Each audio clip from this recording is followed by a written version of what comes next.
where Flandre has picked up EDG's Olaf, so Jiejie back on comfort, priority in the LPL continues towards this bearded man.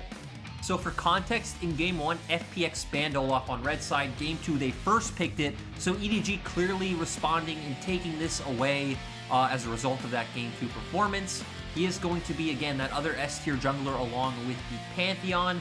We still do have things like Graves open. Of course, we do know that FPX were one of the teams that loved Lilia before any other LPL team did, so there's always potential for like a 3-pick Lilia and then AD solo laners coming out. But we are seeing a pretty standard first rotation from FPX just going towards the Kai'Sa and the Leona. And guess what? We're trading picks. Viper and Meiko saying, hey, you can play this bot lane, we can play this bot lane better.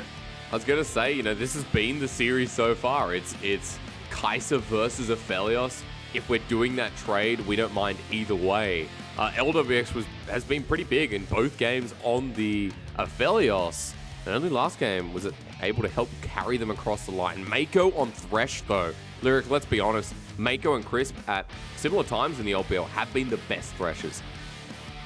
Meiko especially feels like he's either really hot or really cold. I remember times in summer where Meiko looked like he was carrying the team, and then there are times where Meiko just feels a little bit silent. So we'll be interested to see what kind of form he comes into. I'm very curious to see what FPX lock in with the mid lane role this time around. I guess theoretically you could just go back towards the Rumble, not like you really had much CC to set up for it last game anyway, but we know we shouldn't expect something like the Syndra. The Twisted Fate is already banned.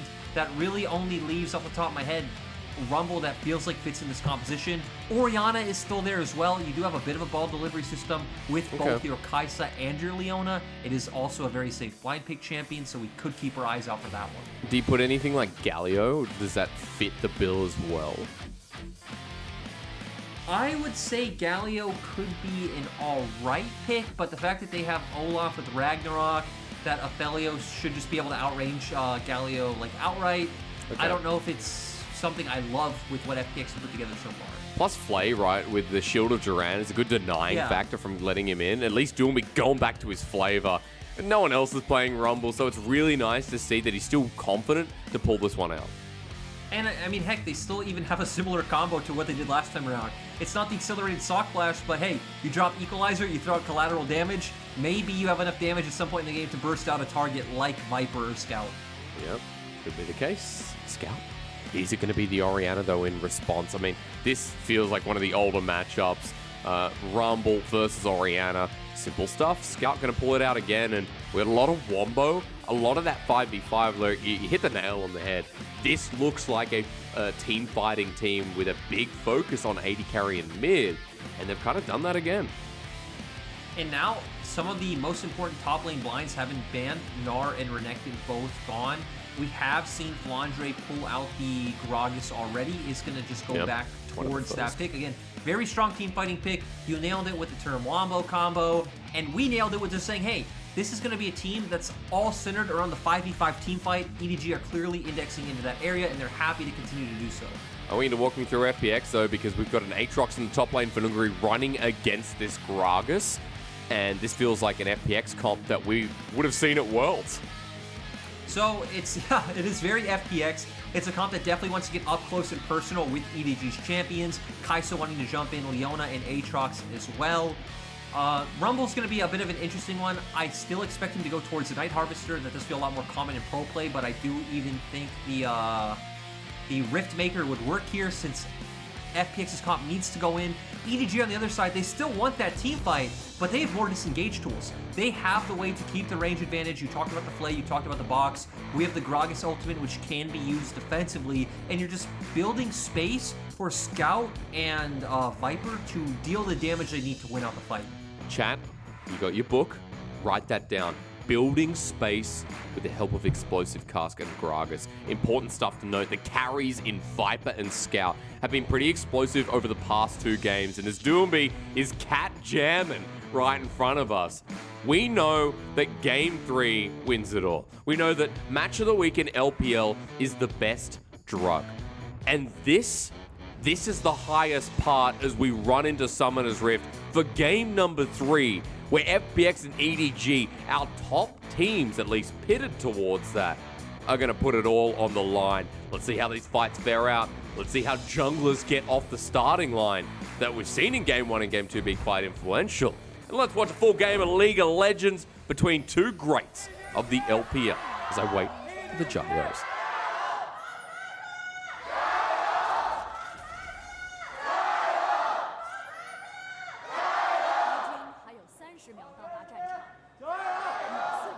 Lyric, as we see, I don't know if that was Laogandia, which is LGT, or TSM, but you know, one day with our wives, or whatever, you know, or whatever happens, we will, if we're players at 30 or 35, hopefully we can get them to shout for us and give us our Jiejie too. You know, that was an exceptional intro. I'm gonna jump into the game. We see Flandre going for the grasp of the Undying. We've actually only seen one person take this, and it was Nuguri. He took it up against the Renekton matchup. I think it is a bit strange. Your trading pattern is a lot different than it would be with Phase Rush, to where again Phase Rush is about getting that full combo off and then quickly backing out with the movement speed. To where obviously Grasp is about, you know, you need to stay in combat to kind of stack it up and then getting that really quick auto trade. I definitely think the idea of going towards more of a tank Gragas is much better. Your comp has more than enough damage in it as it stands with the Aphelios, Orianna, and the Olaf. And you know, always from, I think it was you or Clement talking about Grasp being that laning rune, right? When it feels really good within the early parts of the lane, especially against some of these bruisers. And when you have good base stats like Gragas does.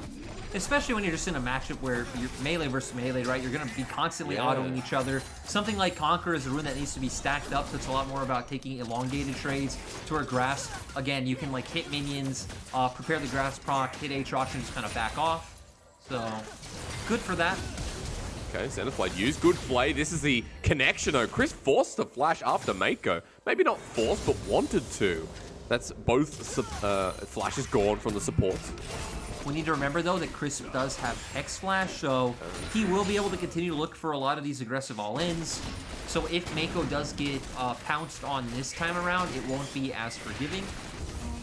We also, Lyric, have to remember that both junglers are going to be leaving this lane for now because they're pathing, or excuse me, only one of them's pathing towards the top side. Jiejie is on bottom side clear with a very pushed EDG bottom lane. So he'll probably just use his push, look to get maybe a bit of vision, though actually he just did take Sweeper. Just going to look to secure the bot side Scuttle Crab. We do see LWX and Chris playing very defensively, and they both are about full HP. I think looking for a dive would be a little bit risky. That sentence, oh, just the edge of the hook from Meiko almost finds LWX. And another interesting thing about this game, I think, is the mid lane matchup. Orianna versus Rumble is definitely Orianna favored early, as we've seen him just kind of pushing in the wave. You can spam your abilities off cooldown and look for trades in the minion wave like this. If Rumble ever does look for an engage on you, very easy for you to just pull your E and then throw W to back away with the movement speed and then kite him back on like his exit of the trade. So yeah. Just very favorable for Orianna until 6, where Rumble has a bit of threat with his ultimate.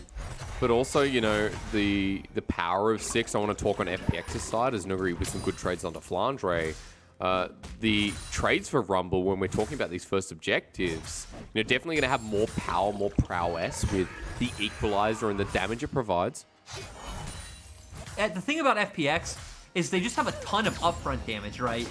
You Graves combo, Equalizer, Aatrox throwing out some Qs. If you can find an isolated target, you can burst them out instantly, find the pick, and take the fight. For EDG, like you pointed out, it's a lot more about the long game, but they're definitely going to take those extended fights later on. Look forward to the Aphelios, the Orianna, again, creating space. I hope chat wrote that down. Good hook from Meiko. Flay away from Chris, gives the space. Another person who can provide that one there, Lyric, is Viper. Gets a better off trade, and the push continues with Viper and Meiko showing their dominance. It's really nice to see as well. Again, we do have Thresh against Leona, so it is a bit of a range versus melee matchup. Of course, Leona does have tools to fight, as we saw from the all-in earlier in the game, but Meiko just consistently spamming these death sentences. Great combo when you have Gravitum too. You get a lot of lockdown and the ability to get, you know, that extra auto or two into. LWX going to feel that Gravitum, but Meiko, their sentence is on a bit of a cooldown with the minion in the way. So EDG will continue pushing while the low health bar for LWX means he might have to back away. And at this point, FPX's composition is kind of waiting for that level 6 mark, right? We've hit on the equalizer, we've hit on the collateral damage, waiting for a lot of those strong tools to look for something like a Drake or a Herald. But EDG, they don't need that. They have bot prio, they have mid prio. They're going to go straight to this dragon. Okay, first dragon of the game. Going to be an Infernal here, Lyric, and Jiejie are going to take this himself. One of the bonuses of being an Olaf, you do this super, super quick. Tian on the other side going to be looking for top lane. Lyric, do you believe? Well, Flandre's recall actually does get canceled. I don't think he dies. He still has flash. Smoke screen there. No level 5, though. Good walking between the minion wave means Tian can't get the autos in, so he will survive. Yeah, and didn't have to blow the flash either, right? He had a lot of discipline and realized, hey, I'm going to be able to get away from this scot-free. He's been doing a good job at staying close in the matchup. We've hit on Gragas a lot that Gragas is like a deceptively good laner. You have a lot of tools to survive many matchups. You have a lot of ways to trade or farm safely. So Flandre doing his job, and again, he's going to provide a lot of engage and more importantly, disengage and peel options for his carries later on. So let me clarify, is the CS disadvantage here quite normal? 10 CS down is Flandre against Nuguri right now? Well, he was only 2 or 3 CS down before Tian came and made that play, so it is a bit expected after Tian putting a bit of pressure up towards that top side. True, Lyric, you know what to say, because sometimes my brain does not. But at the very least, you know, he's gone for tier. I don't think I've seen tier Gragas yet, as that death sentence at max range. The flay from LWX who flashed away, it's crescendum on Viper, who almost takes LWX down in the process. Close to level 6 this bottom lane, about half an EXP bar, would have been the difference for a kill. Yeah, good plays coming out. LWX does flash. I do want to go back to your last point as we can see that Jiejie spotted out. We have seen 1 tier Gragas in the LPL, and again, it was done by Nuguri. He went tier, he didn't finish it, and then just started going full tank. So, I'll be honest, I'm not too well versed in this mastermind of a build that is only done by these 2 top laners, but Some of the best top laners in the LPL, let's not forget. I mean, Nuguri's been hyped up as could be the best after, you know, 1 split if he performs like he did at Worlds. Or even, you know, during LCK regular season. Flandre's underrated, criminally so, because he hasn't been to Worlds. He's one of the best domestic top laners in the LPL. And, I mean, to be fair, it's understandable he's underrated after last year. Didn't perform too well in spring. Obviously, then for the first time ever getting subbed out. Oh, feels bad to be a loner against the Fresh, but the flash forward from Crisp. And howdily doodly, Tien's here, equalizer down onto Meiko, has to flash as well, not the straight line, thankfully, but stunned up, Viper's been bullied.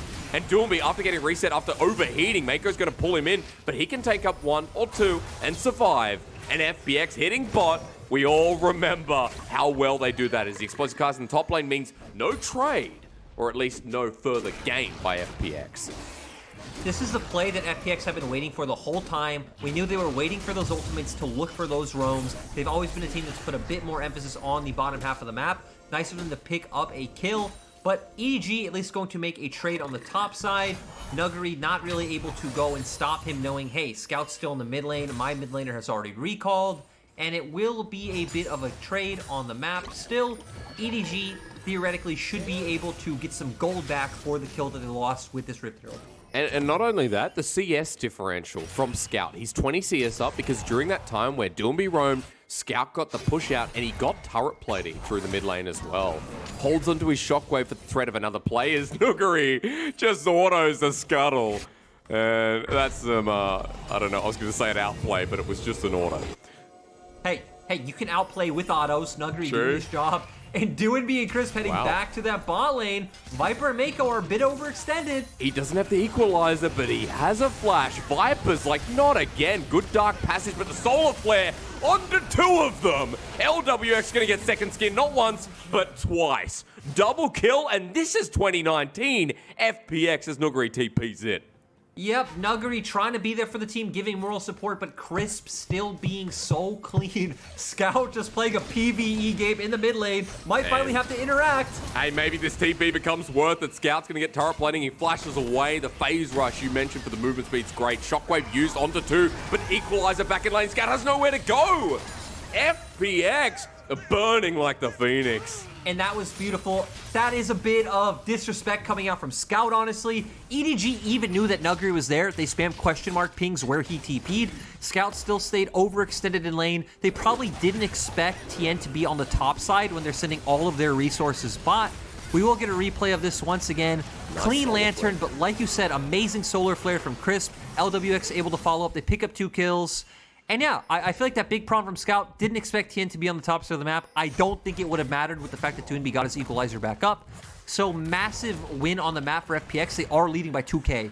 So would you say that was a 500 IQ TP then from Nuguri? Because, you know, I don't know if he expected Scout to be mid, but it makes it worth it. Getting the kill, getting Doinb another assist, and finding Tian his first kill of the game. I mean, nets FPX a massive lead.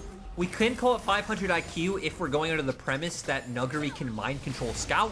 True. That is Soul Flare again. They're just finding another pick. The bottom lane too far extended. They wanted the turret plating, but collateral damage gives Chris the killers. Now into Ragnarok. A bit of damage onto Chris himself. Viper picks up that one. It is a better trade because Viper gets to stay in lane and gets the resource, as well as this Herald getting dropped. Viper, EDG with a good answer to put more gold onto Viper. Doinb is heading down, and it does look like he's about to have his equalizer back up.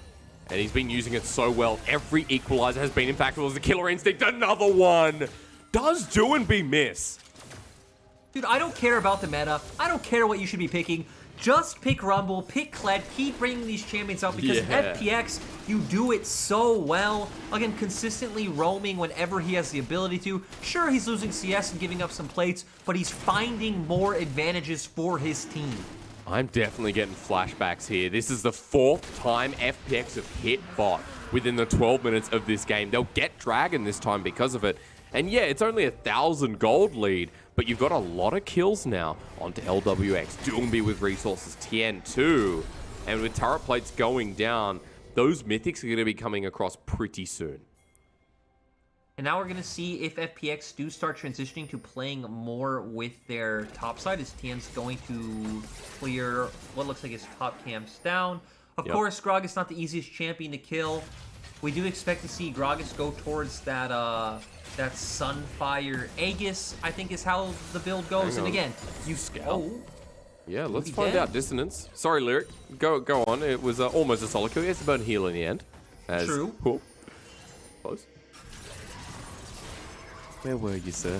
Sorry, you were in a train of thought, and you know these mid laners. You know what? My train of thoughts, they don't matter. Because guess what? Maybe you're right. Nuguri Yeah, well then, you're exactly right.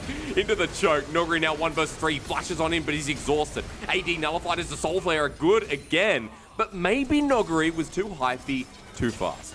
And guess what? Doinb doesn't have TP. He does take heal in this matchup to survive the laning phase. So EDG in the end, having a numbers advantage, do pick up another kill once again. Still nothing to take on the map, but FPX don't care if they're a man down. They're still looking for the cheeky picks. Viper had Spidey senses. Good dark passage from Meiko. And let's be honest, it is just a W, but at the end of the day, it saves Viper's life. You know, we don't know how, where these two teams are at in terms of like their standings in the league. It's way too early, but one thing we can tell is these two teams are super close to each other in terms of skill. Really fun to see FPX using the prio they just got in mid from looking for that cheeky pick to turn down towards the bot side, take away red buff, and zone Flandre off the turret. But good response from EDG. Scout got solo gold up here, and they're trying to fight for first turret blood, or at least get some more plates down. And even though FPX have looked like the more proactive team, EDG are not just, you know, dying in their sleep, right? They're deciding, well, we're going to keep trading across the map. They're actually up in gold, and they've given the most of it over to Scout with these plates mentioned. Especially when you have a composition that has the Orianna and the Aphelios, right? It's not too big of a deal if you weren't smashing the early game anyway. I still feel like when we talk about things like scaling, though, it's not going to be as cut and dry as, hey, we have Orianna, Aphelios up against, you know, Rumble on the opposite side of the map. it is going to come a lot down to how they execute. I'd even say I kind of like the way FPX's comp plays out a bit better, as we've seen, right? Just laying down that equalizer, having the follow from LWX along with Nuguri jumping into the backline. So it'll always be there. The question is, can EDG play around their double TP better and try to pull FPX across the map? Because as we just saw, Doinb really can't do anything if he's left catching a sideway. And let's not also remember that you talked about EDG's 5v5 in the late game. If we ignore sides and we get past that point at maybe in an even state with no soul for either team, then at least for EDG in that full 5-on-5, does it still feel the same despite what you've already seen? To me, it's going to come down to Meiko and Flandre in a lot of these later team fights, right? Again, is Flandre going to be able to disengage safely for Viper with the box? And how is Flandre going to use his explosive cast? Can he keep members like Nuguri and LWX off his carries? If he does those things successfully, EDG will win. If he doesn't, maybe if EDG try to use Gragas' ult to look for picks, and then FPX can escape that and then re-engage, I think FPX should be able to take the team fight. Okay, that's point duly noted as well. Again, keyword spacing from Flandre that Lyric mentioned in the draft. He's going to be able to do lots of it. Of course, the tier's still stacking up, but the Sunfire Cape creates that frontline threat too. Plus, we got Mythics pretty much across the board, bar our supports here. Nothing too surprising. Gale Force on Kai'Sa is super fun to watch with Killer Instinct.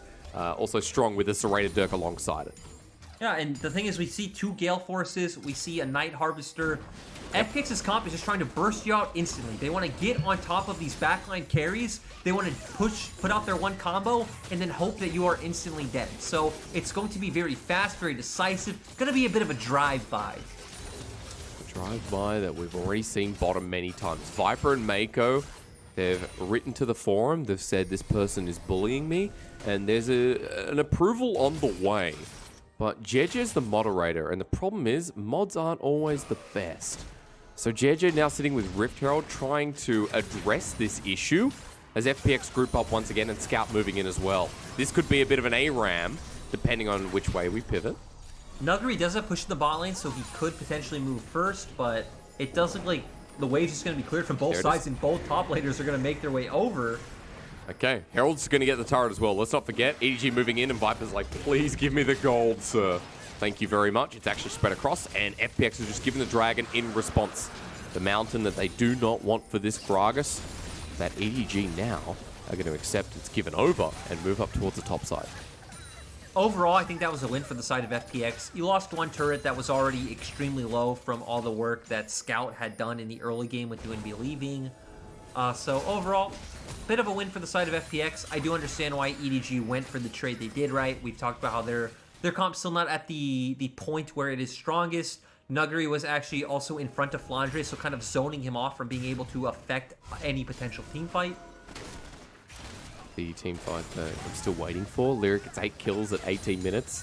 Is it fair with what we're saying in the past couple of broadcasts where we're talking about maybe LPL games being a little bit slower because of Mythics, or just the way the meta's going that we shouldn't be expecting, you know, a kill a minute like we did in 2020?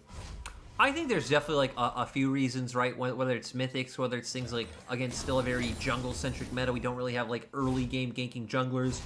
Me and Clement obviously have differing theories on this, where Clement's going off historically. Play is usually very like fast and aggressive before Chinese New Year and slows down after the year, which, again, historical is probably true. But I feel like it's going to go the other way this time. We have slower games. Teams aren't quite built in with their rosters. We don't have the same level of confidence and coordination. As more weeks go on, we're going to get more bloodthirsty, aggressive LPL. Because we tend to see like bigger plays earlier on that might not net as many kills, but, you know, change the way the game is played, right? Like what we saw with FPX, hitting bot multiple times. They've set up their conditioners. Scout's getting flanked from the rear end. Crisp is here. As I say, there's not enough blood. Comes in with the Solar Flare and the Zenith Blade. Tian picks up the kill. Now, Baron's not available for 45 seconds, but that pick gives Tian another banger. Yeah, that was really nice from Chris. It looks like he kind of like wrapped around, hugged the wall, and was just able to get behind Scout without him noticing. Really nice play coming out from him. They pick up a kill and, again, get a turret in response. So the fact that EDG took a turret for Dragon, pretty much null and void. There's still a turret up. but they're actually losing in gold. And let's be realistic, Lyric. You know, this is Crispin and LWX back in form. I don't care if it's the second series. They're playing a lot better than even what we saw at Demacia Cup at the end of the year. And even what we saw in summer, for sure. It makes you wonder, like, again, what has changed? Because, like, we can ignore the skill level of Gingu, Nuguri, Khan, all these guys, but there's clearly some kind of reset, some kind of, I don't want to use the term honeymoon phase, but whether it's something intangible like comms, whether they figured out something to help Tian with his wrists and maybe he can have like a more focus on his gameplay and like his communication. It definitely clearly seems like there's been some change with FPX that's allowing their bot lane to step up again. We also do have the meta going back towards LWX champions. Let's remember that his Kai'Sa was famous. It's what he was great on back when they did win Worlds. So I feel like there can be a lot of different reasons and some intangibles that hopefully we can hear from some interviews and potentially FPX win. Yeah, we'll see. Because on the other end, you know, I'd like to hear it from someone like Meiko, who's, you know, had a decent performance as well. But either way, you're going to get to use the word once more, a banging interview. Because that's the best. You know, there's a fantastic, and then there's just, what a banger. If you haven't been to Australia, get used to it. It's very much English there. Lyric, we're waiting. And you know what we're waiting for? You tell me. This is me asking you a question. We're waiting for a team fight yet, huh? Well, that was my best Australian. Yeah. We're looking for a team fight because in a minute we got Mountain Dragon coming up next. Now, FPX, they get that, they move to Salt Point. And while side lanes continue to play out here with Teleport available on 3 out of 4. Remember, Doinb has heal. FPX going to push down the mid lane. Gravitum actually secured with the Moonlight Vigil. Jiejie doesn't go in as that equalizer sends them packing. Away you go, Flandre. No space needed to be created because turret already goes down, and FPX, good play. I was going to say EDG pulling the trigger on the ultimate probably a bit too early. There's no way you're going to be able to walk up to FPX's comp with the fact that Doinb still had the equalizer. He drops it, they don't get any kills, but I still think it's fine for the fact that they were able to get turret. The question mark will be how long its cooldown will be up after Dragon. It actually is already about halfway up, so it shouldn't be too long, but yeah, definitely going to be a big cooldown along with crisps for the upcoming Dragon fight. Bit of ability haste on Rumble feels really nice, and I'm watching it as well, Lyric. I think, yeah, it's going to be up by the time we see FPX pivot towards this. Teleport being used by Nuguri to get to the bottom lane. So FPX signaling with this, they do want to fight for this Dragon, kind of forcing Tempo and Prio there with that TP. EDG do get the first shot on, and again, we're watching Flandre, we're watching Meiko. Can they buy space for their carries? Is it just going to go down without FPX moving in? They don't care about the Dragon. It's secured maybe for the fight. The Equalizer once again lines it down. Chris goes in first, and Flandre is getting burnt to Chris as Nuguri at the angle to flank. But EDG already moved to the mid lane, and FPX have given up the fight as well as the Dragon. You know, another great thing about this Rumble pick is, sure, Flandre and Meiko can stop like other members from engaging. You don't have any way of stopping a Rumble from dropping an equalizer in your face. It's gonna happen, and you just need to accept it. Yeah, and nothing's going to stop that from happening every 30 seconds. Look at the cooldown. He's almost got it available again. Oh, goodness. Yeah, it is quite low, and again, he doesn't have that much ability haste. I think he has 25, 10 from the Zhonya's and 15 from the Night Harvester. Now, what do you want to see here? Are we just going to farm up for the next Dragon for Dragon number 3 for both these teams? Are we going to threaten Baron? Yes, we're going to farm up for sure. I can feel EDG are fine. EDG want to farm up. We use the terms chillin' and mega chillin' earlier in the day. So EDG are somewhere in between that. They feel fine. They have 2 Dragons. Again, they have Orianna, they have Aphelios. FPX might be a bit more proactive. They're going to get these side lanes in order first. Are we going to see a solo kill? No, we're not. Flandre's going in. Actually, there's going to be follow-up. Maybe we get a bit more action. Maybe it just goes back to the chill and say, Jiejie's here. But, okay. All right, chat. Just don't fall asleep. It'll be okay. Oh, FPX are going for the Baron play? Oh, we're not sleeping at all? That ward spotted out. We're not. Oh, no, back to a snooze. Okay, all right. I mean, we'll the thing wake is, you when you're ready. if EDG ever show too far up on wave mid, you just drop Equalizer, throw out the Leona ultimate to follow up, and you will find some definite picks on the members of EDG. So, very small mistakes can be punished very harshly by FPX's comp. Jiejie's walking into the river. Chris was being tagged down by the undertow. Healed Flandre? up, actually. As look at this fat man run. Flandre has a movement speed, but Chris dodging away. Flandre doesn't get the angle.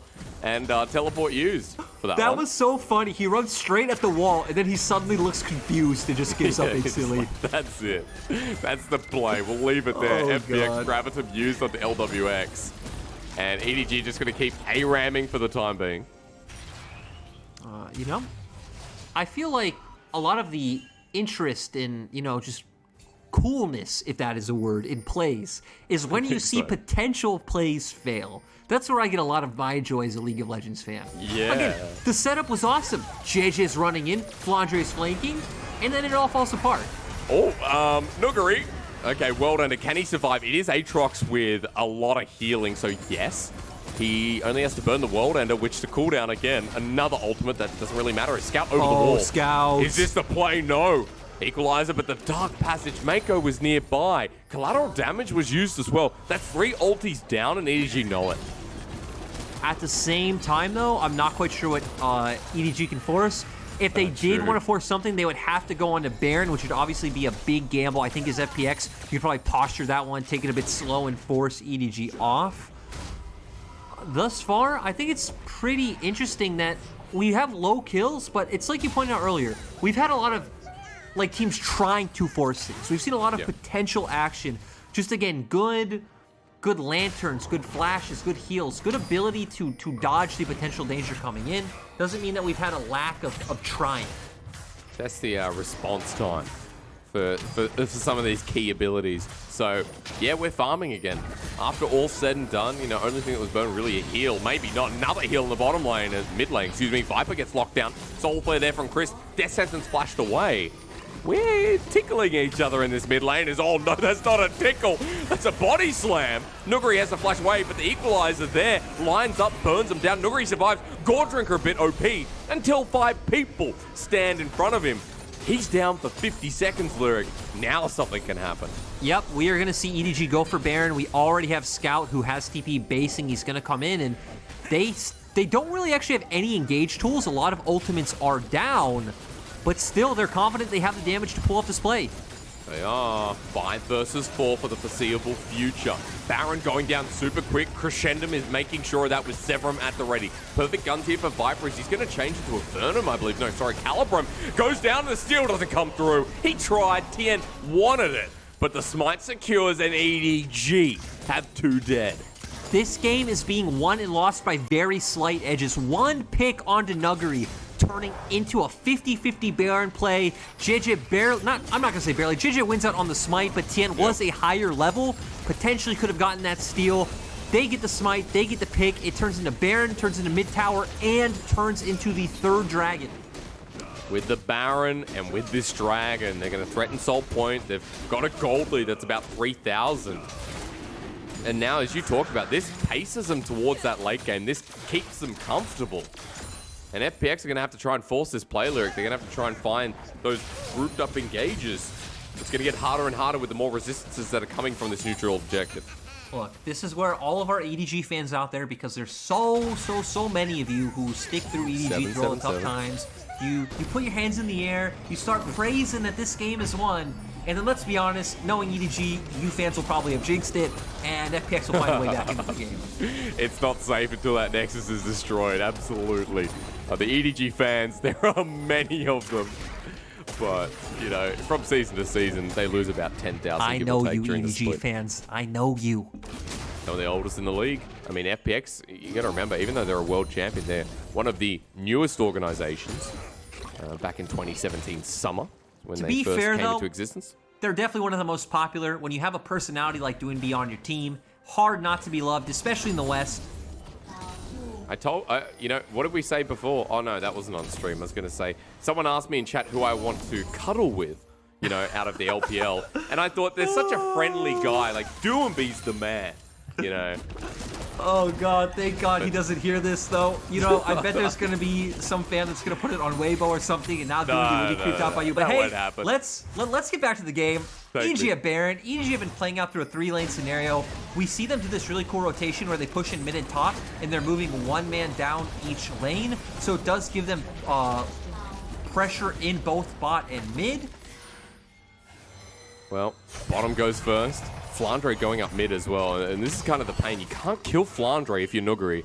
Takes no damage, heals back up with a bit of drunken might.